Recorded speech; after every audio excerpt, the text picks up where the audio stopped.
Otep à tous, bien-aimés frères et sœurs. Rencontre inattendue, surprenante, secrète, mais bien entendu, dans ce domaine, quand deux chefs d'État qui s'affrontent, se rencontrent, ça ne peut plus être secret. Tout le monde va savoir. Alors, il y a eu à Doha, au Qatar, devant l'émir du Qatar, Monsieur Tamim Ben Hamad Al Thani, une rencontre entre Félix Antoine Tshisekedi et Paul Kagame. Les deux hommes enfin se sont rencontrés depuis quelque temps, depuis l'échec de la rencontre qui devrait avoir lieu le 15 décembre dernier, quand Paul Kagame avait taillé les murs. Il avait fui le regard de son homologue Tshisekedi parce qu'il savait qu'il était dans du faux, il était dans le vol, il était dans l'agression, il était dans le sang des Congolais. Cette fois-ci, M. Paul Kagame, soumis par, comment vous appelez ça, les résolutions, les sanctions, menacé, tétanisé, terrassé par toutes ces sanctions qui viennent de partout. Hier encore, c'était le G7 qui s'est penché sur la question. Monsieur Paul Kagame est le demandeur de cette rencontre. C'est lui qui a sollicité cette rencontre. Ça, c'est très important de le dire. Ce n'est pas Tshisekedi qui a sollicité la rencontre. C'est Paul Kagame qui a sollicité cette rencontre. Il a fait capoter la rencontre du M23 et le gouvernement congolais. Et lui-même, il est allé au Qatar pour rencontrer Tshisekedi. Qu'est-ce qui s'est dit là-bas? Ça, c'est le plus important. Qu'est-ce qui est sorti de cette rencontre? On dirait, pour certains, que la montagne a accouché d'une souris. Mais non. En fin de compte, la rencontre a réaffirmé toutes les résolutions internationales. Oui, la résolution du Conseil de sécurité 2773, la résolution prise par la SADC et l'EAC, et donc les propositions de Tshisekedi qui demandent le retrait immédiat des troupes rwandaises du sol congolais. Ouais. On demande à Kagame de faire partir toutes ses troupes. Kagame a promis retirer ses troupes. Kagame n'a pas le choix.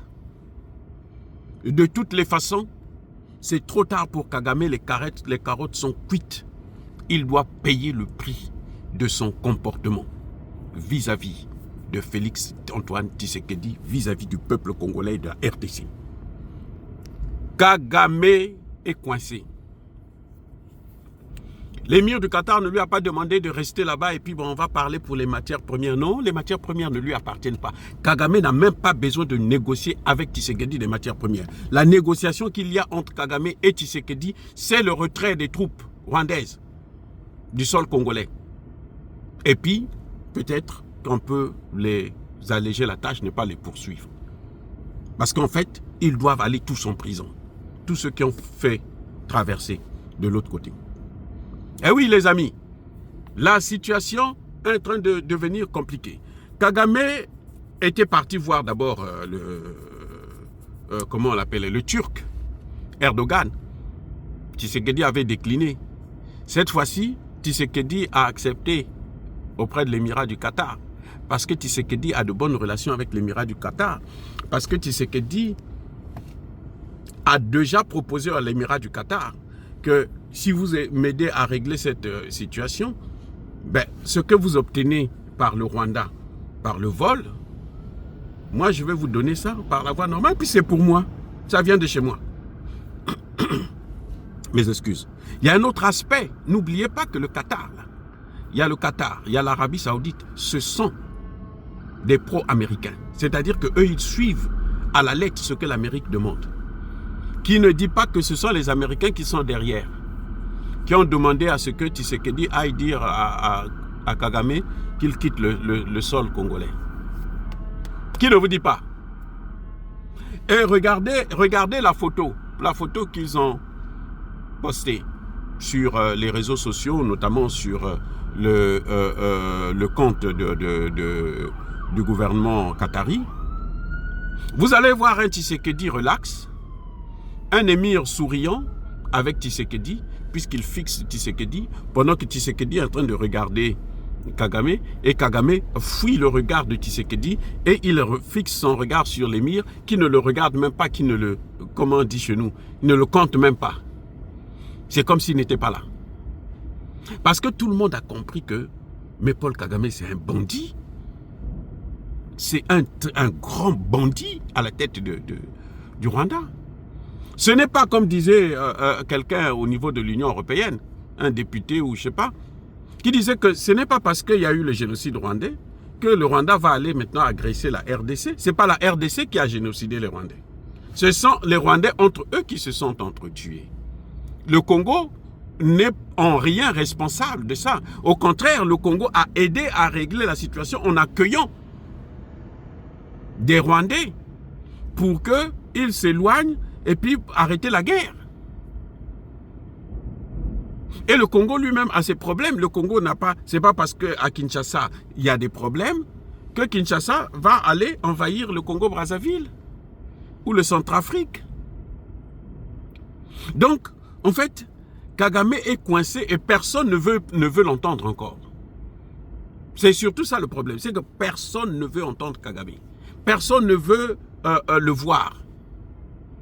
Monsieur Kagame, en acceptant d'aller à cette rencontre, qui a été tenue secrète pendant longtemps, parce que les gens allaient spéculer, mais enfin j'allais vous le dire déjà, en acceptant d'aller à cette rencontre, monsieur Kagame estime qu'il peut regagner la confiance de la communauté internationale. C'est faux! C'est fini, c'est trop tard pour Kagame. C'est même trop tard pour les chefs d'État africains qui ont soutenu Paul Kagame. J'ai dit, hein, les chefs d'État africains autour de l'Afrique, là, qui ont soutenu Paul Kagame, là, ils vont payer le prix aussi. C'est-à-dire que ce que Tshisekedi est en train de faire, là, les amis, ça va coûter cher à beaucoup de pays africains. Ça va coûter cher. La fin de cette histoire-là va coûter cher à beaucoup de pays africains. Kagame croit qu'en faisant ça, il peut amadouer, adoucir la position des Occidentaux. Non. C'est fini. Kagame il a tout raté, il a tout échoué, il a abusé et réabusé de l'Afrique et des Africains. Et c'est ça le grand problème. Les amis, monsieur Paul Kagame est terminé. Surtout qu'il est allé encore chercher des problèmes avec la Belgique et attaquer sur le plan diplomatique la Belgique et la France. Il n'y a plus rien à faire. Les sanctions, là, on ne peut plus les retirer. C'est sorti, c'est sorti. Et les Occidentaux ont actuellement un problème grave. Le plus grand problème de l'Occident, y compris des États-Unis, c'est la perte de confiance. La confiance que le monde avait sur les États-Unis, sur l'Europe, est tombée, est perdue. Et pour retrouver ça, ça va prendre des années, sinon des siècles. Je dis bien, même pour les Américains. Tout le monde avait confiance. Quand on parlait de l'Amérique, tout le monde avait peur et se disait « Ah, voilà ceux qui vont nous apporter la solution. » Aujourd'hui, personne ne compte sur l'Amérique pour avoir la solution à ces problèmes. Parce que l'Amérique elle-même a ses problèmes et l'Amérique a créé trop de problèmes dans le monde. Pareil pour l'Union européenne. Ce sont eux qui ont pratiqué l'esclavage, la colonisation, le néocolonialisme. Mais alors, vous croyez que ils n'ont fait que faire du mal au monde entier, et notamment à l'Afrique. Mais maintenant, le moment est arrivé de payer. Et cette confiance-là, on ne la retrouve jamais comme ça. C'est pas possible. En 1 an, en 10 ans, c'est pas possible. Vous voyez pourquoi Trump est en train de faire des concessions à Poutine? Vous croyez que c'est parce qu'il aime Poutine? Non, c'est parce qu'il sait que la confiance, il veut reprendre la confiance qu'il avait, au moins avec Poutine, parce que derrière Poutine, il y a tout le Sud global qui est derrière lui. C'est pour essayer de s'attirer un peu d'espoir. Mais ils sont finis, les amis. C'est pas quelque chose qu'on obtient comme ça facilement. En tout cas, la réunion, Paul Kagame a décidé, a promis qu'il va retirer ses troupes. Maintenant, nous allons voir ce qui va se passer. Il n'a qu'à les retirer, mais qu'il les retire ou pas, il est terminé. Parce que même sur le plan militaire, là, les Ouazalendo sont en train de faire le travail, je vous ai dit ça déjà. Le sud Kivu là, est en train d'être repris maintenant. Et après, ils vont s'attaquer au nord Kivu. Et Kagame n'a plus les moyens pour soutenir une armée, pour soutenir une rébellion, pour soutenir les terreaux. Et Kabila va terminer tout son argent, il va s'appauvrir. Mais il n'aura plus l'occasion d'aller encore voler en RDC. C'est fini. Les carrés miniers qu'ils avaient là, le Congo va tout reprendre parce que ça appartient au Congo, ça n'appartient pas à des individus. Même pas à Tshisekedi. Voilà ce qui est en train de se passer. Donc la réunion de Qatar, la rencontre du Qatar, ou au Qatar, eh ben, c'est encore une promesse, on va maintenant attendre. Mais en tout cas, ce qui est certain, c'est que Kagame est en difficulté. C'est pour ça qu'il a accepté de venir maintenant s'engager comme ça. Les amis, soyez bénis, abondamment bénis par le Dieu des Kémites et par nos ancêtres évangélisés. Vive l'Afrique éternelle, j'ai dit et j'assume.